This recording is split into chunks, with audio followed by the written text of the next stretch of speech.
तुमच्या समोर ठेवलेला आहे। तुम्ही आता पुढच्या 5 वर्षात लोकसभेत पीडित विदर्भाची आवाज उचला। पीडित विदर्भाची आवाज उचला असा आता घोषणाबाजी होत आहे। तुमचं काय भावना आहे? तुमचं नाव सांगा। मी प्रशांत जयकुमार, विदर्भ राज्य आंदोलन समिती वाहतूक आघाडी नागपूर जिल्हाध्यक्ष। सर, कसं आहे, कोळसा काळा असतो आणि त्याला किती बी घासलं किंवा त्याला फोडून बी बघितलं तर तो गोरा होत नाही। हे कोळशासारखे काळे आहे। कारण यांनी जेव्हा विदर्भाला पश्चिम महाराष्ट्रामध्ये यांनी ॲड केलं तेव्हा यांनी विदर्भाच्या जनतेला आश्वासन दिलं होतं की आम्ही 25% तुम्हाला रोजगार देऊ, आम्ही 25% तुम्हाला आरक्षण देऊ, आम्ही तुम्हाला 25% प्रत्येक गोष्टीमध्ये तुम्हाला त्याच्यामध्ये भागीदारी करू। परंतु यांना विदर्भाच्या जनतेसोबत भरपूर अन्याय केला आणि सतत आजपर्यंतही करत आहे।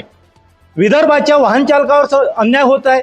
पेट्रोल डिझेलचे भाव वाढलेले आहे, बेरोजगारी आहे, महिला सुरक्षित नाही आहे आणि वारंवार आहे जेव्हा जेव्हा चुनाव होतात तेव्हा तेव्हा हे मोठमोठे बोलबच्चन देतात। अमिताभ बच्चन आणि बोल बच्चन हे जे कावत आहे का नाही, हे ह्या त्या प्रकारे करतात आणि यांना धडा शिकवण्यासाठी विदर्भ राज्य आंदोलन समिती हे सतत रस्त्यावर उतरेल, आंदोलनं करेल। कारण कसं आहे, जेव्हा रावणाची लंका जळवण्याकरिता हनुमान एक काफी होते, तर इथे तर हजारो विदर्भवादी हनुमान आहे आणि मोदी असो किंवा आणखी कोणी बी असो त्यांची लंका जाळण्याचे काम आम्ही करून, कारण विदर्भाच्या जनतेसोबत हे वारंवार अन्याय करत आहे।